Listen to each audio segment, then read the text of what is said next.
அனைவருக்கும் வணக்கம்.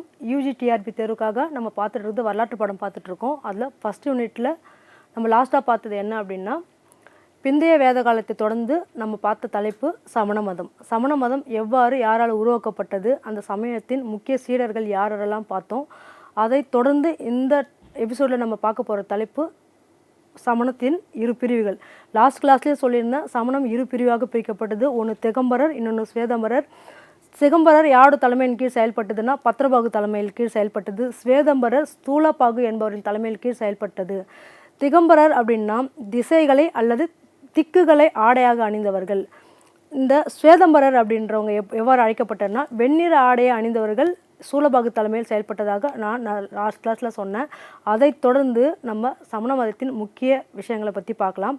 எவ்வாறு நான் எடுத்துக்க போகிற டாப்பிக்கில் எப்படிலாம் கொஸ்டின் கேட்பாங்கன்றதை பற்றி பார்க்கலாம். என்ன அப்படின்னா, கிமு 3ஆம் நூற்றாண்டில் கூட்டப்பட்ட முதலாவது மாநாட்டில் பாடலிபுத்திரம் ஸ்தூலபாகுவின் தலைமையில் 14 பூர்வங்கள் 12 அங்கங்களாக மாற்றி அமைக்கப்பட்டன.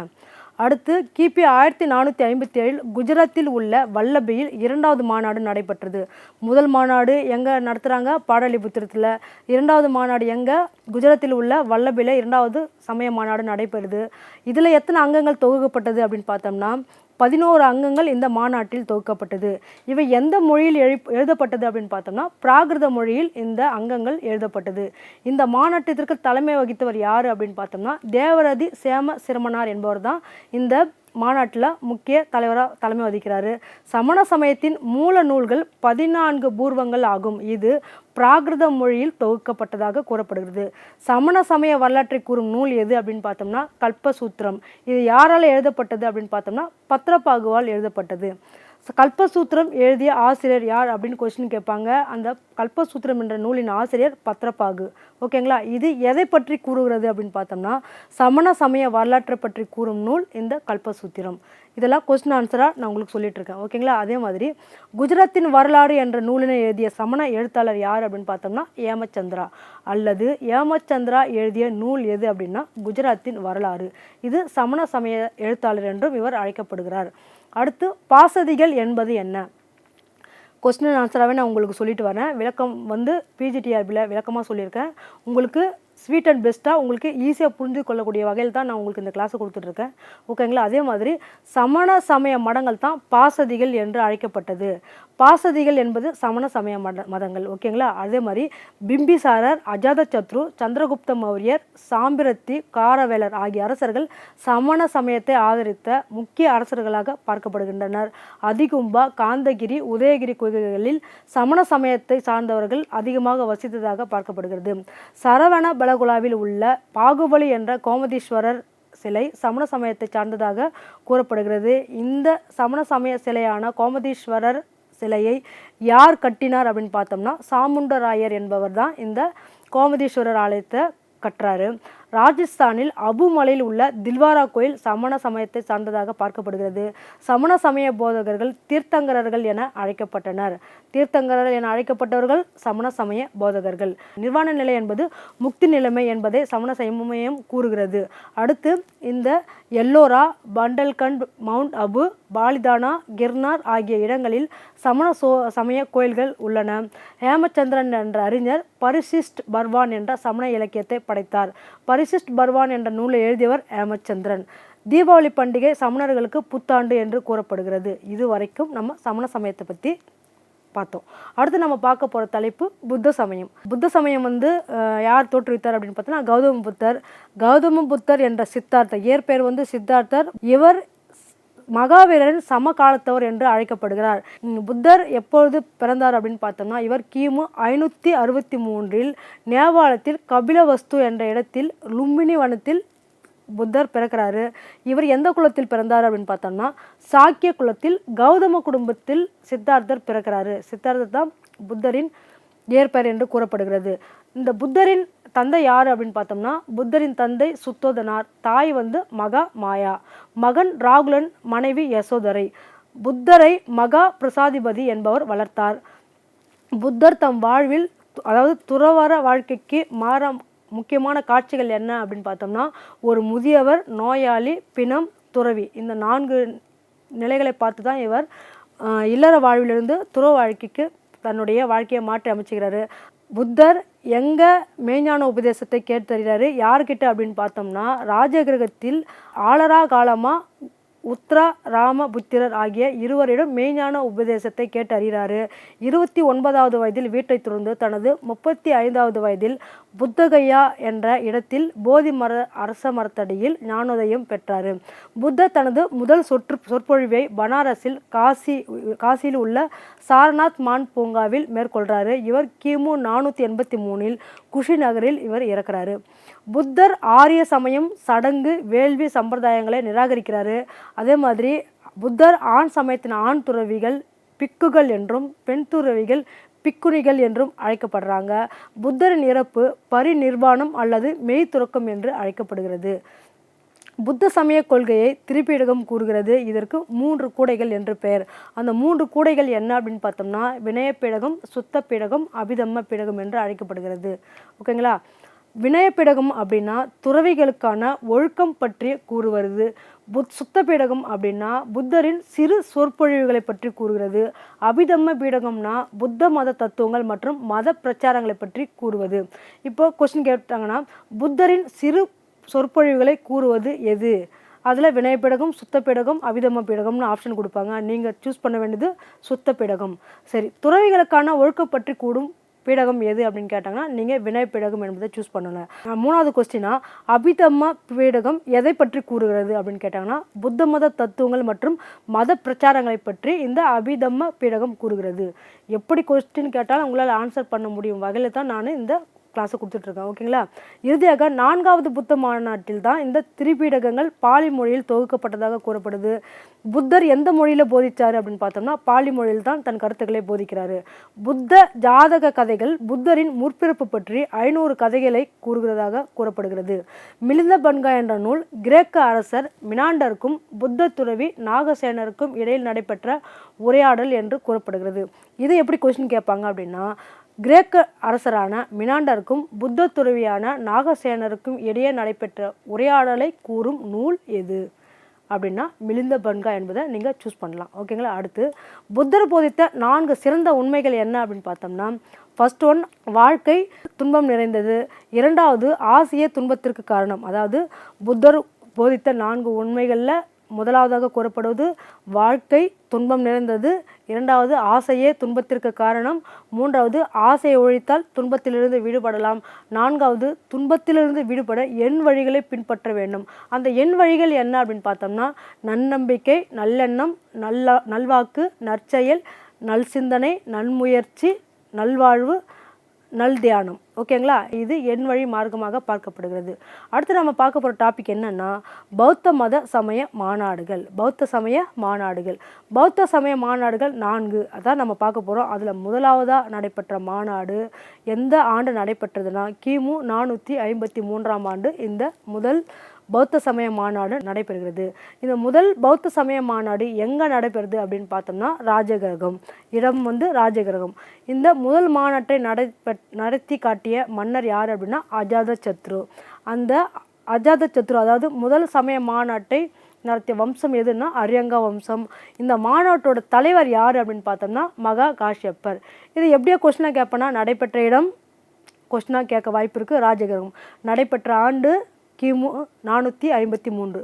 நடத்திய மன்னர் அஜாதசத்ரு. இந்த முதல் மாநாட்டை நடத்திய மன்னரோட வம்சம் அரியங்கா வம்சம். இந்த முதல் மாநாட்டின் சமய தலைவர் யார்? மகா காஷ்யப்பர். இத்தனை கொஸ்டின்கள் கேட்க வாய்ப்பு இருக்குது. எப்படினாலும் கேட்கலான்றதுக்காக தான் நான் இப்போ சொல்லிட்டுருக்கேன். இந்த மாநாட்டில் தான் உபாலி வினய பீடகத்தையும் ஆனந்தா சுத்த பீடகத்தையும் தொகுத்து வழங்குறாங்க. ஓகேங்களா? 2வது மாநாடு எங்கே நடைபெறுது அப்படின்னு பார்த்தோம்னா, எந்த ஆண்டு நடைபெறுதுன்னா கிமு 353 தான் 2வது மாநாடு நடைபெறுது. இடம் எங்கே அப்படின்னா வைசாலி. மன்னர் காலசோகன் நடத்துகிறாரு. இதோட வம்சம் சிசுநாக வம்சம். இந்த 2வது மாநாட்டின் தலைவர் யாருன்னா சபாக்மி. ஓகேங்களா? அடுத்து நம்ம பார்க்க போகிறது 3வது புத்த சமய மாநாடு. இந்த 3வது புத்த சமய மாநாடு எந்த ஆண்டு நடைபெற்றதுன்னா கிமு 250 நடைபெறுது. இடம் பாடலிபுத்திரம்.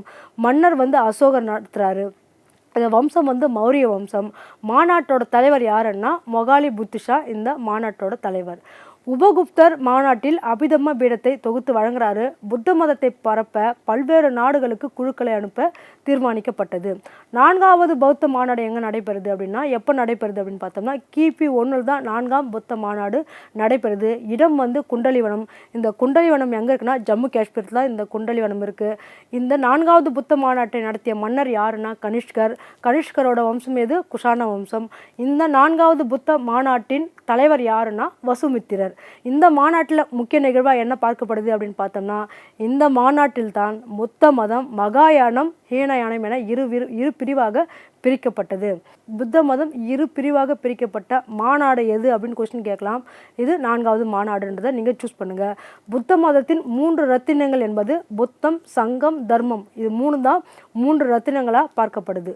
ஓகேங்களா? இந்த இரு பிரிவாக பிரித்தாங்கன்னு சொன்னோம் இல்லையா, அந்த ஹூனயான அல்லது ஹீனயானம் இரண்டு வகையாகவும் குறிப்பிடலாம். இந்த ஹீனயான புத்த சமயம் எங்கெங்கெல்லாம் பரவுச்சு அப்படின்னு பார்த்தோம்னா, இலங்கை, பர்மா மற்றும் தென்கிழக்கு ஆசிய நாடுகளில் இந்த ஹீனயான புத்த சமயம் பரவியது. மகாயான புத்த சமயம் எங்கெல்லாம் பரவுச்சு அப்படின்னு பார்த்தோம்னா, இந்தியா, மத்திய ஆசியா, சீனா, திபெத், ஜப்பான் போன்ற நாடுகளில் இந்த மகாயான புத்த சமயம் பின்பற்றப்படுகிறது. மகாயான புத்த சமயத்தில் புத்தர் கடவுளாகவும் உருவ வழிபாடும் சடங்கு முறைகளும் சம்பிரதாயங்களும் பின்பற்றப்பட்டன. பின்னர் போதிசத்துவர்கள் என்னும் புத்தரின் அவதார கொள்கைகளை இந்த பிரிவுகள் பின்பற்றினர். மகாயான சமய பிரிவினர் சமஸ்கிருதத்தில் போதித்தனர். ஹீனயான பிரிவினர் புத்தரின் போதனைகளை உயர்வாக போற்றினர். கிபி 12ஆம் நூற்றாண்டில் புத்த சமயம் இந்தியாவிலிருந்து மறைந்தது. புத்த துறவிகள் மக்கள் மொழியான பாலியிலிருந்து சமஸ்கிருத மொழியில் தனது பிரச்சாரத்தை மேற்கொண்டதால் மக்களிடம் இந்த மதம் செல்வாக்கு எழுந்தது. பௌத்த சமயத்திற்கு ஆதரவு தெரிவித்த அரசர்கள் யாரெல்லாம் பார்த்தோம்னா, அசோகர், கனிஷ்கர், ஹர்ஷர், மியாண்டர், பால அரசர்கள். இந்த அரசர்கள்லாம் பௌத்த மதத்திற்கு ஆதரவு தெரிவித்தனர். பௌத்த தத்துவத்தை போதிப்பதில் எந்தெந்த பல்கலைக்கழகங்கள்லாம் சிறந்து விளங்கியது அப்படின்னு பார்த்தோம்னா, புத்த சமயத்தை போதிப்பதில் நாலந்தா, விக்ரமசீலா போன்ற பல்கலைக்கழகங்கள் சிறந்து விளங்கியதாக கூறப்படுகிறது. 3 பீடங்களுக்கான உரைகள் விபாசங்கள் என்று அழைக்கப்பட்டன. விபாசங்கள் எவ்வாறு அழைக்கப்பட்டது அப்படின்னு பார்த்தோம்னா, 3 பீடங்களுக்கான உரைகள் என்று அழைக்கப்படுகிறது. அடுத்து புத்தர் எவ்வாறெல்லாம் அழைக்கப்படுகிறார் அப்படின்னு பார்த்தோம்னா, ததாகதர், சாக்கியமுனி, ஆசியாவின் ஒளி என்றும் அழைக்கப்படுகிறார். இந்த புத்த மதம் அழிவிற்கான முக்கிய காரணங்கள்லாம் என்னென்னலாம் பார்க்கப்படுது அப்படின்னு பார்த்தோம்னா, புத்த சமயத்தில் ஊழல் மிகுந்து காணப்பட்டது. 2வது, அதில் ஏற்பட்ட இரு பிரிவுகள். 3வது, சமஸ்கிருத மொழியில் இவங்களோட தனது போதனைகளை பரப்பியது. 4வது, அரசர்களின் ஆதரவு குறைந்தது. ஓகேங்களா? அசோகர், கனிஷ்கர், அரசருக்கு அடுத்தபடியாக வந்த அரசர்கள் வந்து பௌத்த மதத்தை ஆதரிக்காததால் அரசர்களின் ஆதரவு குறைந்து காணப்பட்டதால் இது ஒரு முக்கிய காரணமாக பார்க்கப்படுகிறது. அடுத்து, குப்தர்கள் காலத்தில் இந்து சமயத்தின் சமய மறுமலர்ச்சி காணப்பட்டதால் புத்த சமயம் அழிவிற்கான முக்கிய காரணமாக பார்க்கப்படுகிறது. அடுத்து, ஊனர்களின் படையெடுப்பால் புத்த சங்கங்கள், விகாரங்கள் அழிக்கப்பட்டது. ஓகேங்களா? இது வரைக்கும் நம்ம சமண சமயத்தை தொடர்ந்து வந்த புத்த சமயத்தை பற்றி விளக்கமாக பார்த்தோம். அந்த கொஸ்டின் எப்படியெல்லாம் கேட்பாங்கன்றதை பற்றி பார்த்தோம். அடுத்து நாம் பார்க்க போகிற தலைப்பு என்ன? மகாஜன பதங்கள். இது ரொம்ப முக்கியமான டாபிக். இது ஃபஸ்ட் யூனிட்டில் ரொம்ப முக்கியமான டாப்பிக்காக பார்க்கப்படுது இந்த மகாஜன பதாஸ். ஓகேங்களா? மகாஜன பதாஸ் பற்றிய குறிப்புகள் வழங்கக்கூடிய நூல்கள் எதெல்லாம் அப்படின்னு பார்த்தோம்னா, புத்த சமய இலக்கியங்களும் மகாஜன பதத்தை பற்றி குறிப்பிடுகிறது. அதே மாதிரி அங்குத்ர நிகாயா என்று அல்லது மகாவஸ்து போன்ற இலக்கியங்களும், சமண இலக்கியமான பாகவதி சுந்தா, அடுத்து இதெல்லாம் வந்து அதாவது புத்த இலக்கியம், சமண இலக்கியம், பாகவதி சுந்தா, அங்குத்ர நிகாயா போன்ற நூல்கள் வந்து மகாஜன பதத்தை பற்றிய குறிப்புகள் வழங்கக்கூடிய நூல்களாக பார்க்கப்படுகிறது. 16 மகாஜன பதங்களின் பெயர்கள் என்ன அப்படின்றத நீங்கள் தெரிஞ்சு வச்சுட்டா தான் அது சம்மந்தமான கொஸ்டின்கள் கேட்கும்போது உங்களுக்கு ரொம்ப சுலபமாக இருக்கும். மகாஜன பதங்களின் பெயர்களும் அதன் தலைநகரங்களும் 1 by 1 சொல்கிறேன், நீங்கள் நோட் பண்ணி வச்சுக்கோங்க. அதில் ஃபஸ்ட்டாக நம்ம பார்க்க போகிறது காந்தாரம். காந்தாரத்தோட தலைநகர் தட்சசீலம். அடுத்து அங்காவோட தலைநகரம் சம்பா. அடுத்து மகதமோட தலைநகர் கிரிவிஜயா என்று அழைக்கப்பட்டது. அடுத்து ராஜ்கிர்கா என்று பெயர் மாற்றம் செய்யப்பட்டு கடைசியாக பாடலிபுத்திரம் என்று அழைக்கப்பட்டது. காசி, அடுத்து நம்ம பார்க்க போகிறது 4th ஒன்று வந்து காசி, அதோட தலைநகர் வாரணாசி. அடுத்து மல்லா, இதோட தலைநகர் குஷிநகர் அல்லது பாவா என்று அழைக்கப்பட்டது. அடுத்து வஜ்ஜி, இதோட தலைநகர் வைசாலி அல்லது பீகார் என்று மாற்றப்பட்டது. அடுத்து செட்டி, இதோட தலைநகர் ஃபஸ்ட்டு சோதிவாதி என்று அழைக்கப்பட்டது. அதாவது செட்டியோட தலைநகர் சோதிவாதி நகர். அடுத்து நம்ம பார்க்க போகிறது வத்சா, இதோட தலைநகர் கௌசாம்பி. அடுத்து கோசலத்தோட தலைநகர் அயோத்தியா. அடுத்து நம்ம பார்க்க போகிறது குரு, இதோட தலைநகர் அஸ்தினாபுரம் அல்லது இந்திரபிரதஸ்தம் என்று அழைக்கப்பட்டது. அடுத்து பாஞ்சாலோட தலைநகர் அதிச்சா அல்லது கம்பில்யா என்று அழைக்கப்பட்டது. அடுத்து மட்சாயா, இந்த மட்சாயோட தலைநகர் விராட் நகர் என்று அழைக்கப்பட்டது. அடுத்து சூரசேனா, இதோட தலைநகர் மதுரா என்று அழைக்கப்பட்டது. அடுத்து அஸ்மாகா, இதோட தலைநகர் பாட்னா என்று அழைக்கப்பட்டது. அவந்தி, இதோட தலைநகர் உஜ்ஜயினி என்று அழைக்கப்பட்டது. அடுத்து நம்ம பார்க்க போகிறது காம்போஜ், இதோட தலைநகர் ராஜாப்பூர் என்று அழைக்கப்பட்டது. இதெல்லாம் மகஜனபதத்தில் உள்ள 16 நாடுகளும் அதன் தலைநகரம். ஓகேங்களா. அடுத்து நம்ம பார்க்க போகிறது மகத பேரரசு.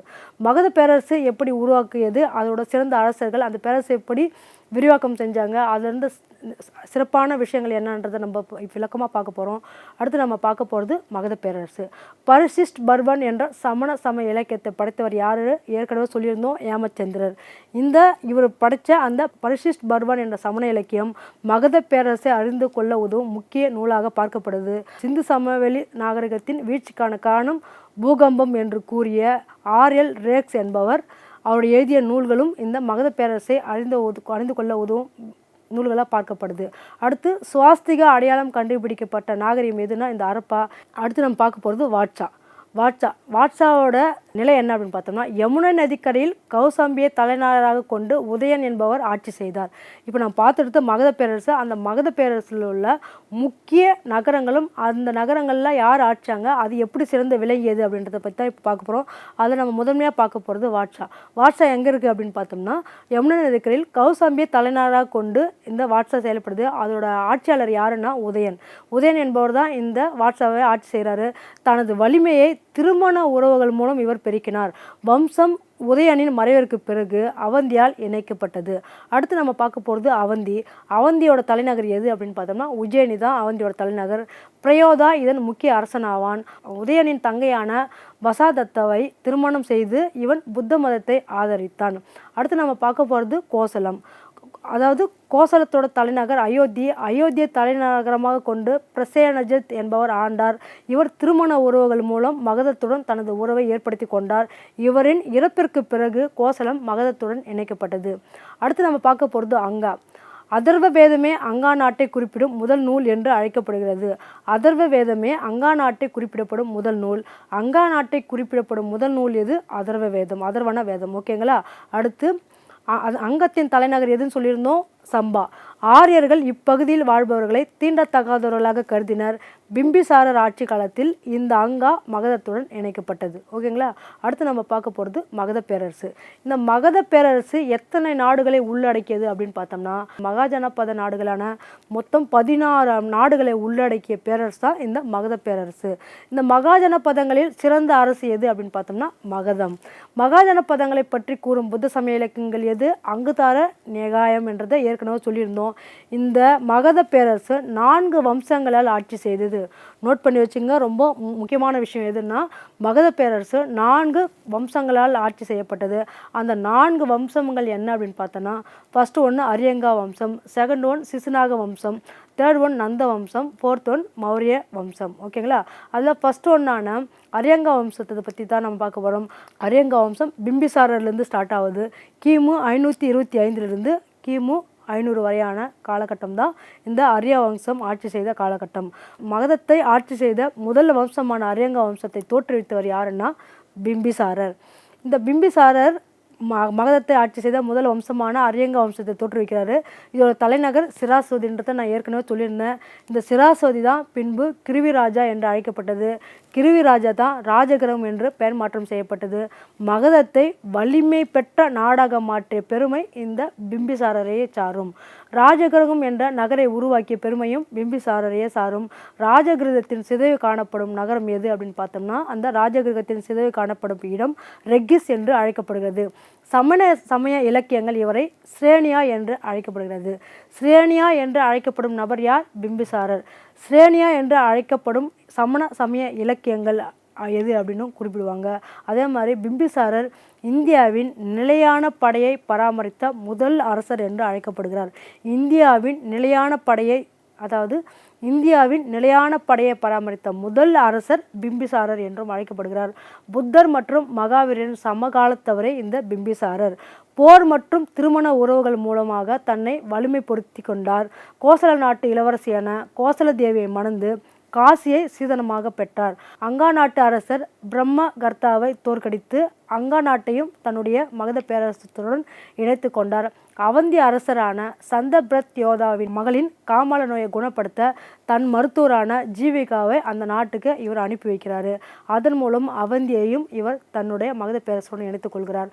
அது மட்டும் இல்லாமல் பிம்பிசாரர் கிராம ஆட்சியை வலிமையுடையதாக மாற்றினார். கிராம ஆட்சியை வலிமையுடையதாக மாற்றிய மன்னர் பிம்பிசாரர்.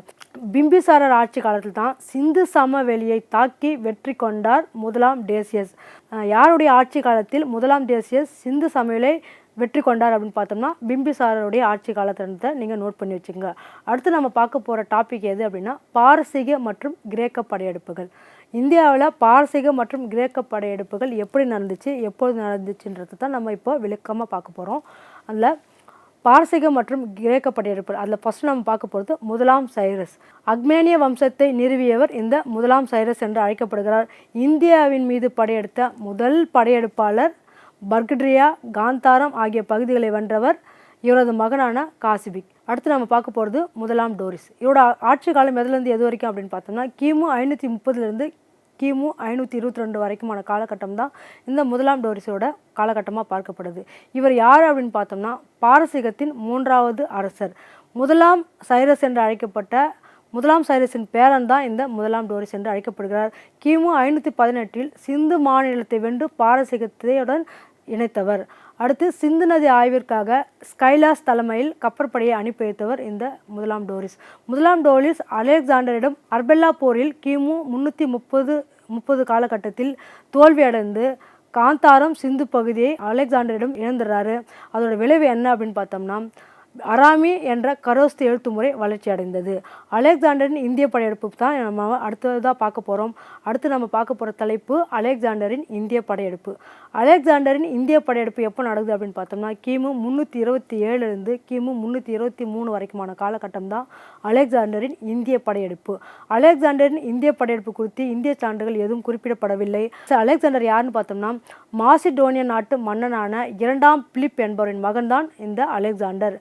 இவரின் ஆசிரியர் யார் அப்படின்னு பார்த்தோம்னா தத்துவ ஞானியான அரிஸ்டாட்டில் தான் அலெக்சாண்டருடைய ஆசிரியர். இவரின் ஆசை என்ன அப்படின்னு பார்த்தோம்னா உலகம் முழுவதையும் ஒரே குடையின் கீழ் கொண்டு வர வேண்டும் என்பதே அலெக்சாண்டரின் மிகச்சிறந்த ஆசையாக காணப்பட்டது. இந்தியாவை இவர் என்னவா நினைச்சிட்டு இருந்தார் அப்படின்னு பார்த்தோம்னா இந்தியாவை கிழக்கு மாசிடோனியா என அலெக்சாண்டர் நினைத்திருந்தார். இவருடைய காலகட்டத்தில் நடைபெற்ற அரிபெல்லா போர் முறையை பற்றி தான் பார்க்க போகிறோம். இது எப்போ நடைபெற்றது? கிமு 330 நடைபெற்றது. 3ஆம் டோரிஸ் காலத்தில் பாரசீக நாட்டின் மீது அலெக்சாண்டர் போர் தொடுத்தார். 3ஆம் டோரிஸ் இந்த போரில் கொல்லப்பட்டார். அலெக்சாண்டர் அதன் வழியாக இந்தியாவிற்குள் நுழைந்தார். இவரின் படையெடுப்பு இந்திய வரலாற்றின் மிக முக்கியமான திருப்பு முனை என்று அழைக்கப்படுகிறது. அலெக்சாண்டரிடம் சரணடைந்த முதல் இந்திய மன்னன் தட்சசிலத்தை ஆண்டு வந்த அம்பி என்பவர் ஆவார். இவர் அலெக்சாண்டர் சிந்து நதியை கடக்க உதவி செய்தவர். அலெக்சாண்டருக்கு சரணடைய மறுத்தவர் யார் அப்படின்னு பார்த்தோம்னா போரஸ் மன்னன். ஓகேங்களா? இவர் ஆண்ட பகுதி எதுன்னு பார்த்தோம்னா ஜீலத்திற்கும் சீனாவிற்கும் இடையே உள்ள பகுதி. இந்த போர் முறை எவ்வாறு அழைக்கப்பட்டது அப்படின்னு பார்த்தோம்னா ஐடாஸ்பஸ் போர் என்று அழைக்கப்படுகிறது. இந்த ஐடாஸ்பஸ் போர் எந்த ஆண்டு நடைபெற்றது அப்படின்னு பார்த்தோம்னா கிமு 326 இந்த போர் நடைபெறுது. போரஸ் மன்னன் தன்னை போர் கைதியாக நடத்தாமல் மன்னனாக நடத்த விருப்பம் தெரிவித்ததால் போரஸ் மன்னனை மதித்து அலெக்சாண்டர் அவருடைய நாட்டை அவருக்கு திருப்பி கொடுத்துறாரு. அலெக்சாண்டர் தாம் கைப்பற்றிய பகுதிகளை செல்யூக்கஸ் நிகோடா என்பவருக்கு அளிக்கிறாரு. அலெக்சாண்டர் கிமு 323 எகிப்து பாக்தாத் அருகில் உள்ள பாபிலோனில் தன்னுடைய 33வது வயதில் இறக்கிறாரு. அதாவது அலெக்சாண்டர் படையெடுப்பு பற்றி அறிய உதவுவதாக அவரின் நண்பரான நியார்சு என்பவர் குறிப்பு எழுதுகிறாரு. அந்த குறிப்புகள் அவருடைய படையெடுப்புகள் பற்றி விளக்குகிறது. பியாச நதிக்கரையில் 12 பலிப்பீடங்களை நிறுவுகிறாரு. அலெக்சாண்டர் எர்க்லோஸ் என்பவர் போல சிறந்த வீரராக வர வேண்டும் என்பது விருப்பமாக கொண்டுள்ளார். பியாஸ் நதியை கடக்கும்போது அலெக்சாண்டரின் வீரர்கள் தாயகம் திரும்ப வேண்டும் என்ற கருத்தை தெரிவிக்கிறாங்க. அலெக்சாண்டரின் படையெடுப்புகள் விளைவாக பாக்டீரியா, பார்த்தியா போன்ற கிரேக்க குடியரசுகள் தோன்றியது. கிரேக்க பாக்டீரிய சிற்பிகள் காந்தாரத்துக்கு இதன் மூலயமா உள்ளே வராங்க. அவர்கள் கனிஷ்கர், புத்தர், போதிசத்துவர் சிலைகளை செய்கிறாங்க. அதாவது அலெக்சாண்டர் படையெடுப்பா இந்தியாவில் என்னென்னலாம் விளைவுகள் ஏற்படுது, என்னென்னலாம் மாற்றங்கள் ஏற்படுது அப்படின்னா, கிரேக்க பாட்ரிய போன்ற சிற்பிகள் காந்தாரத்துக்கு வர்றாங்க. அவர்கள் காந்தாரத்துக்கு வந்து கனிஷ்கர், புத்தர், போதிசத்துவர் போன்ற சிலைகளை செய்கிறாங்க. காந்தார கலை எனப்படும் இந்தோ கிரேக்க பாரசீக கலையாக உருவாக்கப்பட்டது. இவர் இந்தியாவிற்கு வந்ததுக்கு அப்புறம்தான் இந்தியாவில் வானவியல், கலை, நாணய முறை போன்றவை தோன்றின. அலெக்சாண்டர் இந்தியாவில் தங்கிய மொத்த மாதங்கள் எத்தனை அப்படின்னு பார்த்தோம்னா 19 மாதங்கள் அவர் இந்தியாவில் தங்கியிருக்கிறாரு. அலெக்சாண்டர் வெற்றி கொண்ட இடங்களில் அலெக்சாந்திரியா, நிக்கேயா போன்ற நகரங்கள் வெற்றி நினைவாக எழுப்பப்பட்டது. அலெக்சாண்டரோட குதிரை நினைவாக பூகேபாலா என்ற நகரம் ஜீலம் நதிக்கரையில் நிறுவுறாங்க. உலக சகோதரத்துவம் பற்றி சிந்தித்த முதல் மனிதர் யாருன்னா, முதல் தத்துவ ஞானி யாருன்னா அலெக்சாண்டர். ஓகேங்களா? அடுத்து நம்ம பார்க்க போகிற தலைப்பு எதுன்னா மௌரிய பேரரசு. இந்த மௌரிய பேரரசோட காலகட்டம் என்ன அப்படின்னு பார்த்தோம்னா, கிமு 322 கிமு 200 வரை இந்த மௌரிய பேரரசோட காலகட்டமாக பார்க்கப்படுது. நந்த வம்சத்தின் கடைசி அரசரான தனநந்தரை வீழ்த்தி மௌரிய பேரரசை உருவாக்கியவர் யார் அப்படின்னு பார்த்தோம்னா சந்திரகுப்த மௌரியர். மௌரிய வரலாற்றை பற்றி அறிய உதவும் ஆதாரங்கள் என்னெல்லாம் அப்படின்னு பார்த்தோம்னா, கௌடில்யரின் அர்த்தசாஸ்திரம், விசாகதத்தரின் முத்ராட்சசம், மெகஸ்தனஸ் எழுதிய இண்டிகா, அது மட்டும் இல்லை புராணங்கள், இலங்கை புத்த சமண நூலான தீபவம்சம், மகாவம்சம், ருத்ரதாமனின் கிர்னார் கல்வெட்டு, அசோகரின் கல்வெட்டு, இதெல்லாம் மௌரிய பேரரசை பற்றி அறிந்து கொள்ள உதவும் முக்கிய ஆதாரங்களாக பார்க்கப்படுது. அது மட்டும் இல்லாமல் அர்த்தசாஸ்திரம் இந்த நூலை எழுதியவர் கௌடில்யர். இவருடைய பூர்வீகம் எதுனா கேரளா. கௌடில்யரின் மற்றொரு பெயர் என்ன அப்படின்னு பார்த்தோம்னா விஷ்ணுகுப்தர், வச்சாயனர், தினமிச்சாரியார், சாணக்கியார் என்று அழைக்கப்படுகிறது. கௌடில்யரின் பெயர்களை அறிந்து கொண்டால் அதை வைத்து கேட்கப்படும் கேள்விகளுக்கு உங்களால் ஈஸியாக சுலபமாக விளக்கம் எழுத முடியும். இது வரைக்கும் நம்ம என்ன பார்த்தோம்னா, ஃபஸ்ட் யூனிட்டில் பிந்தைய வேத காலத்தை தொடர்ந்து வந்த சமண பௌத்த சமயங்கள், அதை தொடர்ந்து அலெக்சாண்டரின் இந்திய படையெடுப்பை பற்றி பார்த்தோம். இதோட தொடர்ச்சியை நம்ம நெக்ஸ்ட் கிளாஸில் பார்க்கலாம். நன்றி, வணக்கம்.